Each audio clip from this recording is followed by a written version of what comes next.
Hello and welcome to the Society with Fatma Shaheen at PTV World. Lahore, as we all know, has been declared to be the most polluted city in the world. Having said that, when we talk about smog, we also understand the fact that this is an issue which has been cropping up not now, rather for the past several years, more particularly in the winters. Why is that the case? This is something upon which we'll be shedding light during the course of today's conversation. At a very basic level, we'll be talking about smog and of course the social aspect of it too. How does it impact us as a society? Why is it so important to consider it not only as an environmental justice issue but also as of course a social justice issue too? We'll also be talking about how smog unfortunately has disrupted the education system in the country. At a very basic level, we'll also be talking about the various initiatives which have been taken by the government in this regard so as to address this issue. And last but not the least, we'll also be talking about the very pressing need for responsible people like ourselves to step up and of course ensure that in this fight against climate change, in this fight against smog, and of course in this fight against air pollution, we also play our due part. This and much more to follow on today's show, that too with an extremely talented, rather very enlightened panel. Let me introduce you to my today's panel. My first panelist for the show today is Dr. Fazilda Nabil. She's a water and climate governance specialist. Assalamualaikum. Thank you so much for having me. Alongside her, I have Professor Bilkis Shabir. She is the chairperson of medicine. Assalamualaikum, madam, and welcome to the show. Walaikum assalam ji. Thank you. You're most welcome. And via Zoom link, we'll be joined by Davar Butt, who's a policy analyst. Assalamualaikum ji, and welcome to the show. Waalaikum. Thank you for having me.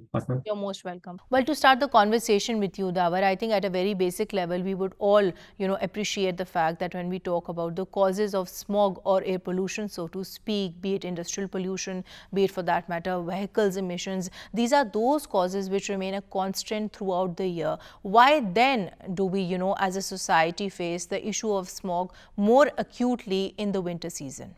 So that's a good point that we have air quality issues throughout the year, but why does it become visible or such deadly? And the answer to that is that we have a weather phenomena which basically traps all these pollutants in winter months close to the surface.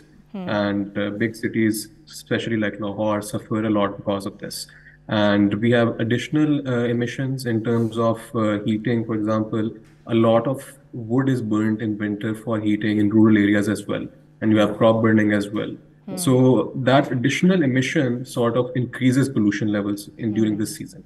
So the combination of weather patterns and our existing pollution combines to create this whole smog phenomenon. Right, Davar. So in this regard, I would also want to ask you then, so if you were to basically then analyze that, what are the causes of smog particularly, you would then be able to, bifurcate to the fact that, when it comes to, of course, crop burning, that is something which spikes smog. But when we talk about, other causes, be it industrial pollution, be it for that matter, vehicles emissions, they are those causes which are constant.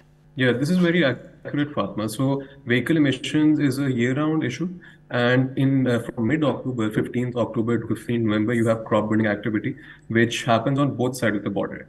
So the recent statistics that we have are from the World Bank and also Punjab Zone Agricultural Department, which suggests that 20% contribution is coming from crop burning. And at the same time, wind pattern moves a lot of the pollution across the borders.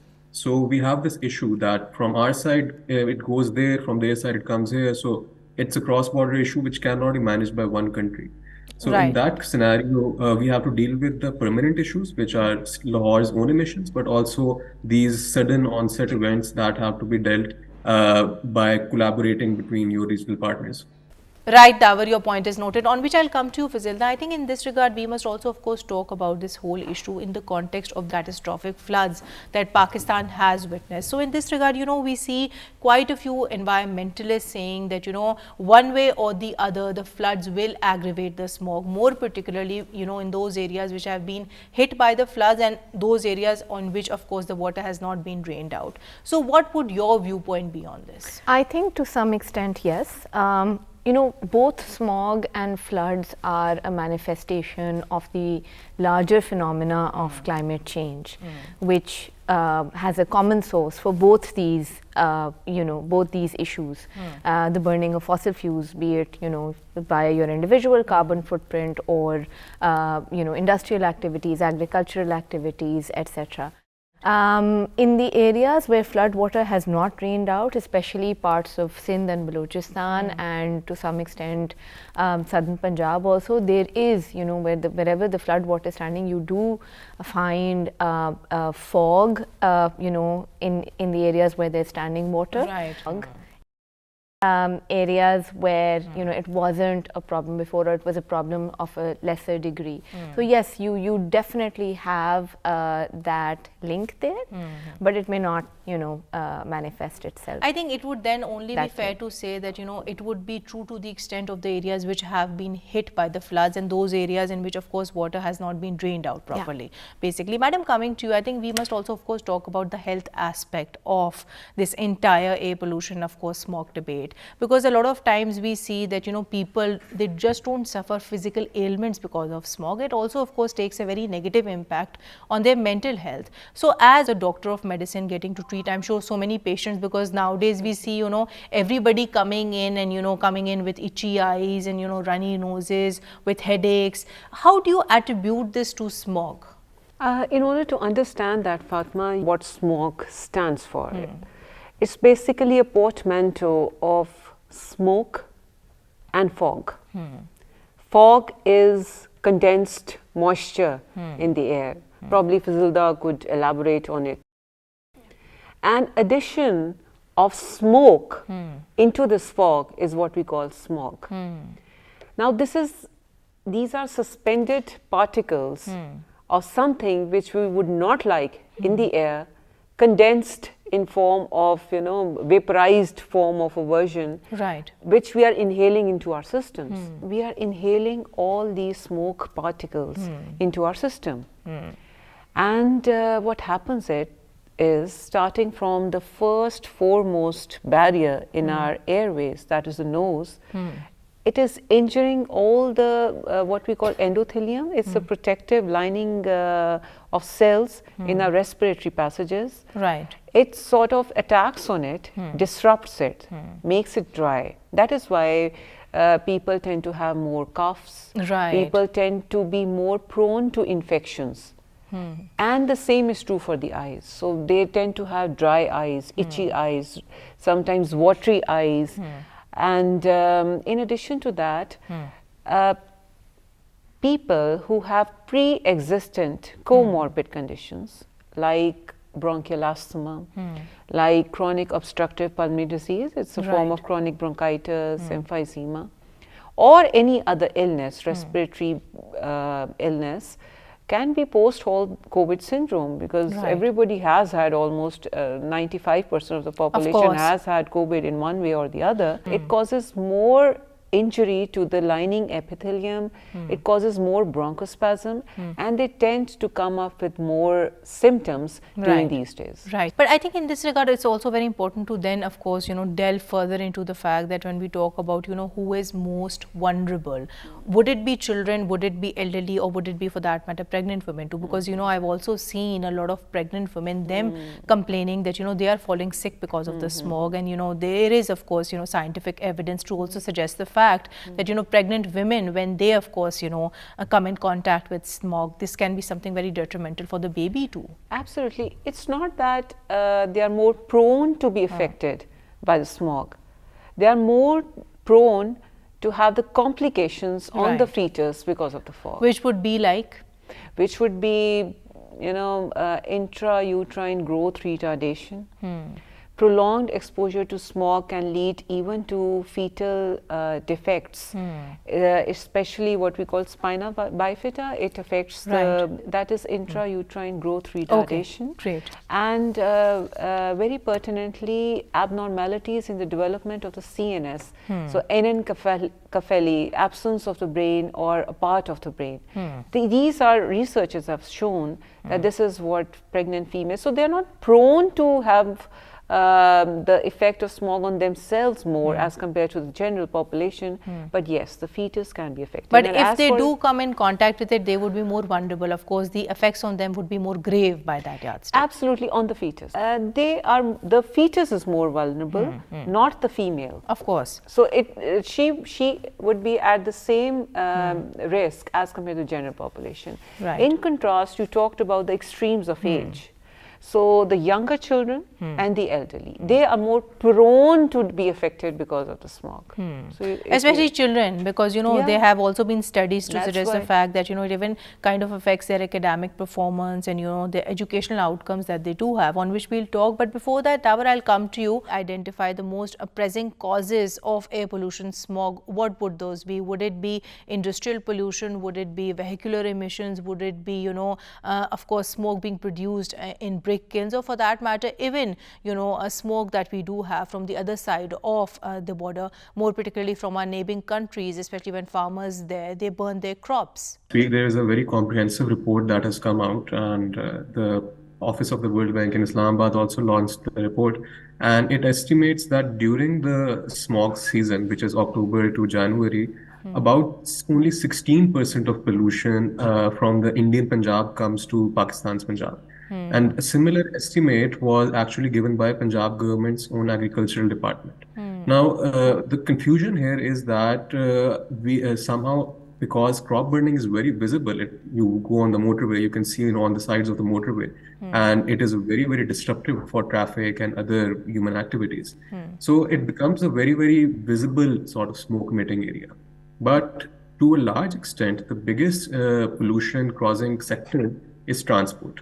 And the reason behind that is because our vehicle standards have not improved, while our vehicle numbers in cities have skyrocketed. So Lahore alone, for example, Lahore district's population was recorded to be 11 million. But in excise department data, if you open the data, the vehicle numbers are 6 million, 7 million. So that means that for every 1,000 Lahoris, at least 400 to 500 vehicles are registered in excise departments there. This is only the registered vehicles. We need to target to curtail smog is transport. And when you curtail transport, it's going to benefit throughout the year because it's a constant emission source. You're going to reduce emissions along throughout the year. Right, Dava. So basically then, in continuation to what you said, I think it's very important then we as a society, we ensure that these emissions, they are of course controlled, and to do that we need to ensure that the vehicles that we are using, they are being fit to be used on roads. But moving on, I think a very imminent cause of air pollution, and of course by that yardstick the smog itself too, is that of industrial pollution. Now here a very important question crops up, which is of course that at one point we see industries doing their work, and of course doing it for not only the economy but for the betterment of the society, but at the same time we also see them doing it but with a cost.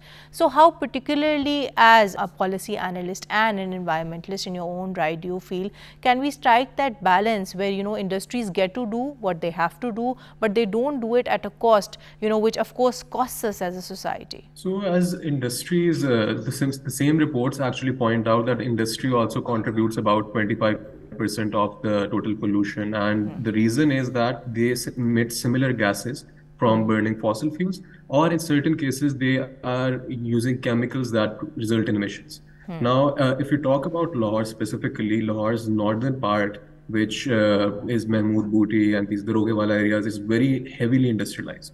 So this is one of the areas which has the highest pollution, and our own environment departments actually target these areas because they know that some industrialists actually get away with pollution. So in terms of what we can do, it needs to come from a sort of collaboration between government and private sector. That, for example, Lahore Chamber of Commerce exists, you have the industries department, and then you, of course, needs to penalize people who do not come to collaborate and work together. Something that has happened recently is upgradation of brick kilns, which is also a very big industry. So similarly, other industries now have to upgrade. They have to upgrade their chimney technology. They have to install filters. They have to reduce the amount of pollution, particulate matter that comes out of their chimneys. And once that's done, I think industries can benefit both the economy, but the cost to the public health can be drastically reduced. Right, Dawar. On which I'll come to you, Fazilta. I think in this regard, since the show is about the society, I think it's very important that we talk about the social aspect of course, the menace of smog.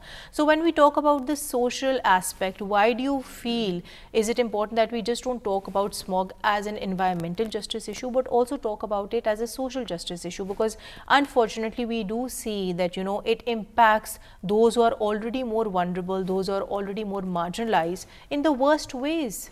It definitely definitely does. And, you know, as we saw in the case of COVID, when schools moved online or resources were sent remotely, the children who suffered the most in terms of their learning deficit were the children who were enrolled in government or low-income schools. In a similar manner, you know, all sorts of climate events are they have huge social justice and environmental justice implications. Existing structural inequities are exacerbated by the climate, the particular climate event, in this case floods, smog. You know, for a more well-to-do person, it's a question of putting up an air purifier, which also is not cheap for even the well-to-do.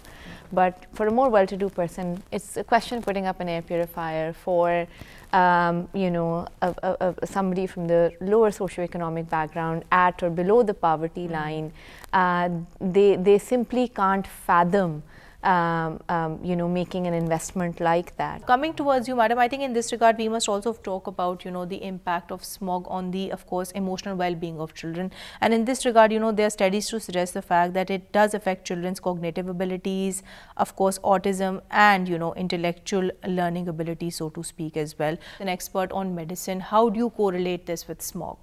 Thank you, Fatma, for pointing this very pertinent aspect of development in a child. Right.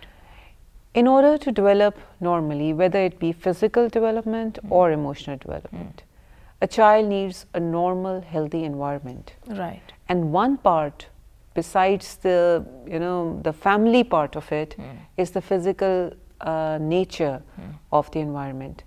And obviously, when we are living in a city where the AQI is more than 500, how would a child be exposed to a normal environment where, you remember when we as children used to play, we used to play outside in open environment, running about, playing cricket. There used to be fog, I remember. Right. But now it's an amalgamation, basically, yeah, so fog being polluted to be smog. Absolutely. So the environment is not natural for the children. If we ask them to, you know, play and do similar activities in a closed environment, how this is not right. normal. And I think, madam, it's also very important to talk about the mental health aspect of this, because, you know, if you're not getting air which is like clean, and you don't have that basic right to actually breathe in clean air, which is of course a very fundamental right of yours, Absolutely. that does inevitably take a very, you know, negative toll on your mental health too, like we saw that COVID did, like we saw that other things did.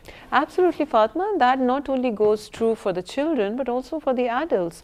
Anybody is sick, we often tell them, go and sit outside in the sun. Have fresh air. You'll feel better. Don't we do that? Where is that fresh air when we talk about smog? Right. So yes, that is very important. The physical environment is important for the mental well-being of any person, of any age, whether it be elderly, whether it be children, whether it be adults. Normal, healthy body leads to a healthy mind, and vice versa. Fatma, many a times, you know, if somebody is upset, you would tell them, go have fresh air, go sit out in the sun. Let's come out of the room. Don't we do that? Right. If we are having smog outside, how is that possible? Right, madam. On which I'll come to you, Davar. I think we must also talk about the very pivotal role of media. Whereas, of course, we understand the fact that, you know, media in Pakistan has played a very important role on raising awareness on so many social issues. Do you feel that it has given equal, rather ample importance to issues of, you know, environment, be it climate change, be it air pollution, or be it for that matter smog? Fatma, we saw a lot of interest this year, particularly because of the major floods. And then we have the seasonal coverage when smog comes. But I think we have to go a step further. Like we have weather forecasts. I think air quality index forecasts need to be included by every channel that goes on Pakistan. Similarly, every newspaper should include these forecasts and should warn people that if you're going out on a particular day when air quality is going to be bad, you should wear masks or whatever necessary precautions that can be taken. Right. And beyond that, I think we need to introduce environmental education through media, like we used to have childhood education shows. I think environmental education shows which describe global warming to the common person, and Right. also how to prevent pollution and how to work around solutions, green solutions. Those can be going through media, and this could possibly increase a lot of public interest in these issues. Right, Davar. I think that's a very valid point put by yourself, because when we talk about, of course, media being able to raise, awareness on so many issues, I think climate justice, or for that matter, air pollution, is something which must be given due consideration to. But moving on, in this regard, what role do you feel can social media play? Social media is a very powerful tool if you consider environmental activism all over the world. I think social media is what has led to transformations. In Europe, for example, Greta Thunberg started from social media, and other young activists went viral with their own causes, some with water pollution, some with air pollution. And that is why I think it is very important to consider the role of social media. And to moving even a step further, I think if we consider Pakistan's situation, the smog issue first came to highlight through social media. It Right. became a hashtag Lahore smog, and it became a high court case afterwards because a lot of Right. activists got involved. So I Right. think social media is very powerful, and we need to use it more beneficially, particularly climate activists and advocacy organizations, and possibly can be a method to connect to policymakers as well, that you can give them suggestions and give them research pieces that help in reducing pollution overall. Right. But coming towards you, I think we must also, of course, talk about the most common misconceptions that we do come across, in our Pakistani society when it comes to smog. Now, one of the most common misconceptions that I personally have come across is the fact that, this is something which is seasonal. It's a little funny that there are smog deniers, just like there are climate deniers in the world.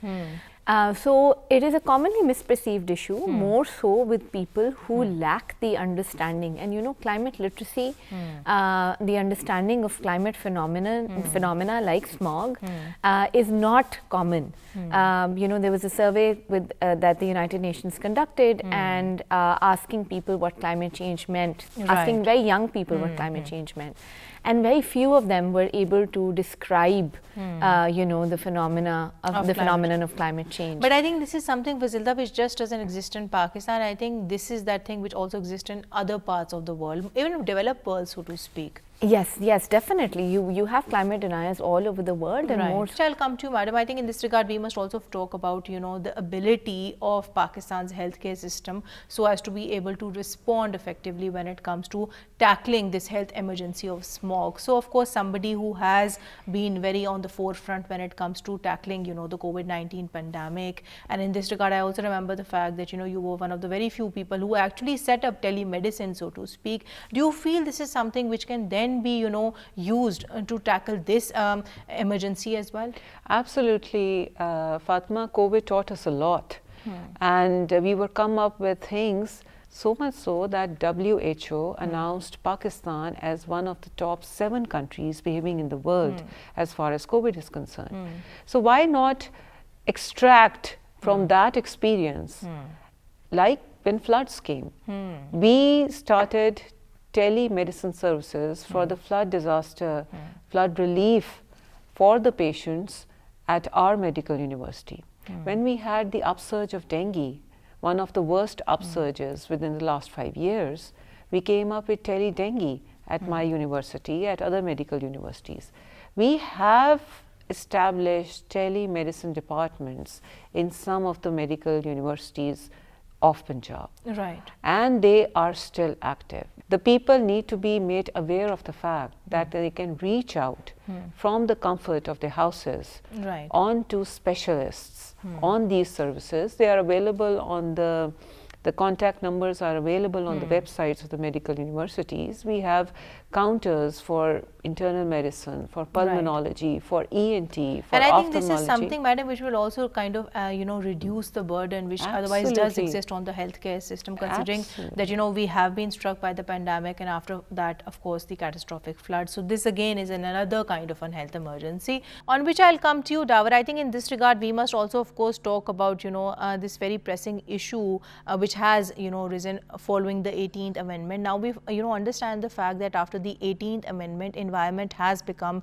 a subject which then falls under the provincial domain. So having said that, do you not feel, as of course a policy expert, that this in turn has that capacity to actually create confusion when it comes to lawmaking and policy making, considering now that different provinces, they do have powers to legislate upon this very topic in a manner in which they deem might be appropriate? So, Padma, this is a very pertinent question, and I think it has created a lot of confusion.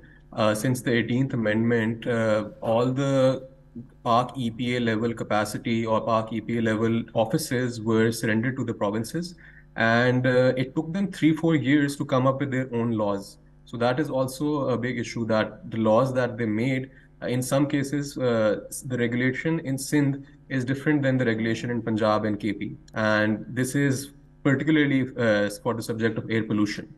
And at the same time, provinces have not been able to develop the capacity. If you look at their provincial budgets, they have not given enough budgets or attention to climate change and environment. And at the same time, we keep on going to this discussion that air pollution can travel from India towards Pakistan, but within the country also, it can travel from one province to the other. So Exactly. it's a regional issue. And in cities like, for example, on borders of Punjab and KP, this is very common that industrial units pollute on this side and the pollution goes on the other side. Right, Davar, your point is noted, on which I'll come to you, Fazilda. And before we conclude today's show, I think it's very important to talk about, the work of the government too in this regard. And I understand that you have been working with the government for quite some time. So what breakthrough has been made with regards to different projects? And I think in this regard, it's also very important to talk about, how Pakistan has led at COP27, and by that virtue, how we've also now, at the end of the day, been able to have this loss and damage fund, which would now be able to look at the needs and of the compensation that, of course, climate-stricken countries, they are particularly seeking. Thank you for that question. I'm going to try and touch on each of those points. Essentially, the government of Pakistan has been signatory to various climate commitments, and as a function of those commitments, the government of Pakistan has made pledges in what we call the NDCs, the nationally determined contributions. The government of Pakistan has pledged to reduce its projected emissions by 50% Right. by 2030. So, of course, that is contingent upon getting international grant finance. And so 35% of it is contingent upon in getting international grant finance, and about 15% will come from the country's own resources. There are lots of projects that the government is undertaking. Some key projects, and the one that I've been working on is really in line with that global movement for relying on nature-based solutions and green Right. infrastructure as opposed to grey infrastructure for ecological restoration. Another, answering the last bit of your question, another major breakthrough that we were able to make, led by Shahi Rahman, the Minister of Climate Change, was the Loss and Damage Fund. Right. And the fact that, the Loss and Damage Fund has been agreed upon by developed countries. Right, Fazilda, on which I'll come to you. And before we conclude today's show, I think we must also talk about, the health tips, more particularly the preventive health tips that you would want to give to the people out there when it comes to, fighting off the negative impacts that smog may pose upon them, as, of course, being exposed to it. Well, Fatma, the smog is there to stay. And we have been talking about climate change, we have been talking about policies. Even if we implement them, it would take some time to settle. So what to do right now? So I think the best take-home message which our audience should take from this program is, number one, protect yourself from undue travel, from burning of goods, from burning of waste. Avoid burning things, number one. Number two, avoid yourself from exposure to smoke.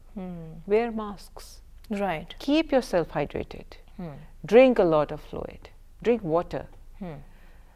Very importantly, repeatedly gargle. You can use steam inhalation. The purpose is to keep your mucosas well hydrated in order to Right. avoid the effect of the chemicals in the smoke on the mucous membranes. So I think with this, and on top of all that, keep healthy. Right. Eat healthy and exercise. I think these are the best measures which can protect you from any illness, even besides smog. Right. On which note I would like to conclude today's show. Thank you so much, Fazilda. Thank you so much, Dr. Saiba, and thank you so much, Davar, for joining us here today. Well, to conclude today's show, we generally spoke about, the work that is being done so as to not only combat smog, air pollution, but for that matter, climate change too, so to speak. In this regard, we also spoke about, the Pakistani state's international commitments too, and of course, the breakthrough which has been made, more particularly when it comes to COP27. It's very important to understand at the end of the day that whereas of course the state is doing its due part, it's equally important that we as responsible citizens, we also step up. We need to ensure that we make an active and of course an equal effort so as to do away with Pakistan's air pollution problem. And in this regard, it's very important that we actively strive to adopt a more eco-friendly lifestyle, because what you do does make a difference, and we need to actively strive to make a positive difference. On that note, signing off for today. Until next time, take care and Allah Hafiz.